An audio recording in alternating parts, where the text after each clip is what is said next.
এই হচ্ছে লুক দেখতে পাচ্ছ, ক্রাশ গার্ড খুলে দিয়েছি পুরোপুরি। আর ক্রাশ গার্ডটা কোথায় রাখলে? ভিতরে কোথায় দেখে নিই একটু। তো এই হচ্ছে ক্রাশ গার্ড, দেখিয়ে দিই।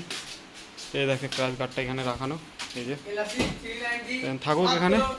এখন বাইক কখন ঠিক হয়ে আসবে, কতদিন লাগবে, 1 মাস লাগবে কি 15 দিন লাগবে কি 20 দিন লাগবে জানি না। তো বাইক ঠিক করে নিয়ে আসতে হবে, তো এই হচ্ছে ব্যাপার। আর একটা জিনিস দেখায় তোমাদের, এই যে দেখো, এই যে বাইকটা দেখতে পাচ্ছি স্প্লেন্ডার। এই বাইকটাতে ভাই 3 জন বসেছিল, মানে রাইড করছিল 3 জন বসে, হয়তো মদ ফদ খেয়ে রাইড করছিল নাকি।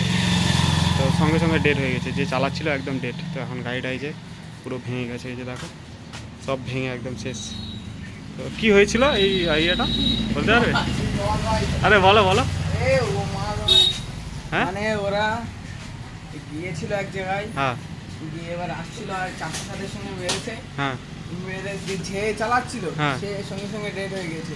আচ্ছা দুজনে হসপিটালে ভর্তি ছিল। আচ্ছা, তুমি কিছু বলবে? আচ্ছা, যাই হোক, তো ওরা এই হচ্ছে ব্যাপার। ওরাই দুজনে এখানে থাকে, গ্যারেজে কাজ করে। তো এই হচ্ছে ব্যাপার। তো ওরাই দুজনে মিলে ক্রাশ গার্ডটা খুলেছে। আর ভাই এই জিনিসটা দেখে না খুব ভয়াবহ একটা অ্যাক্সিডেন্ট হয়েছে। এই স্প্লেন্ডারে ভাই মরে গেছে সঙ্গে সঙ্গে ডেড। তো ভয় লাগছে এখন, সব জিনিস থেকে এখন ভয় লাগছে। এখন বাইক চালাতেও ভয় লাগছে আমাকে। তো এখন খুব কেয়ারফুলি বাইক টাইক চালাতে হবে, এই হচ্ছে ব্যাপার।